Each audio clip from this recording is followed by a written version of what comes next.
मां fine arts जी student आहियां ऐं असां लाहौती आश्रम में आयासीं ऐं पखी असांखे ॿुधायो त ही बोड़ींदो आहे। पहिरें असांखे हिन जे बारे में ख़बर न हुई त को हिन क़िस्म जो इंस्ट्रूमेंट हूंदो आहे।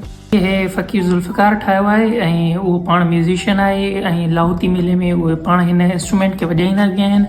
हे उन्हनि पाण हैंडमेड ठाहियो आहे। ऐं पंहिंजे वॾनि खां काफ़ी दफ़ा ॿुधो हुयो बोड़ींदो जे बारे में।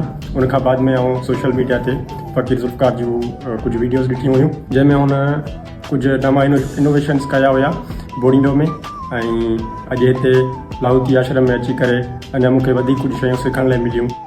जेको इहो बोड़ींदो इंस्ट्रूमेंट आहे इहो मुंहिंजो ॾाढो साईं हुयो जेको उहो प्ले कंदो हो इन इंस्ट्रूमेंट खे, लेकिन मूंखे हिन जी नॉलेज न हुई त हे सिंध जो इलाही पुराणो इंस्ट्रूमेंट आहे।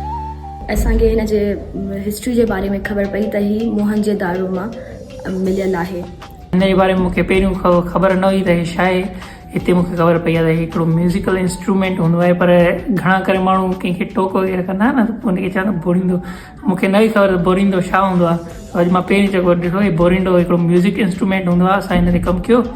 पहिरियों हिनखे कचो क्ले ठाहे करे पोइ वरी हिनखे पचाए करे ऐं पोइ वरी असां हिन ते स्केचिंग कईसीं। स्केचिंग करण खां पोइ असां हिन ते एक्रेलिक कलर सां पेंट कयो आहे। मूंखे ॾाढी ख़ुशी थी हिन बोड़ींदो खे पेंट करे, छो त पहिरीं ई कॾहिं पेंट कोन थियो आहे। ऐं हिनखे पखी असां सां गॾु हुयो। असांखे हिनखे सॼो गाइड वग़ैरह सां उन्हनि कयो ऐं हिन में जेको असांखे डिज़ाइन कयो आहे हिन दफ़े जेको लाहौती में मेले जो जेके ब्रांडिंग आहे उहा असां हिन में यूज़ कई वई आहे। ऐं मां चाहियां थी त इहो जेको इंस्ट्रूमेंट जी जेकी पेंटिंग आहे इहा अॻिते हले बि जेको आहे असांजे कल्चर में शामिलु थी वञे।